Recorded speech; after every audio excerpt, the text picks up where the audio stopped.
Nanawagan si Quezon City Mayor Joy Belmonte kay 4th District Representative Bong Suntay na humingi ng paumanhin matapos ang umano'y inappropriate na pahayag nito tungkol sa aktres na si Ann Curtis sa pagdinig ng Kamara kahapon.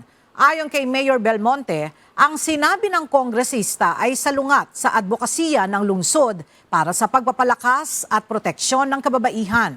Giit niya, bilang dating miyembro ng Quezon City Council, si Suntay ay nakibahagi sa pagpasa ng Gender and Development Code at ng Bawal Bastos Ordinance, kaya't nakababahala ang kanyang naging pahayag. Hindi rin anya magdadalawang isip ang lokal na pamahalaan na labanan ang kahit anumang magpapababa sa dignidad ng kababaihan. Sa naturang pagdinig ng House Committee on Justice, tinanggal sa record ang mga sinabi ni Suntay matapos itong tawagin ng chairperson na si Representative Bel Zamora.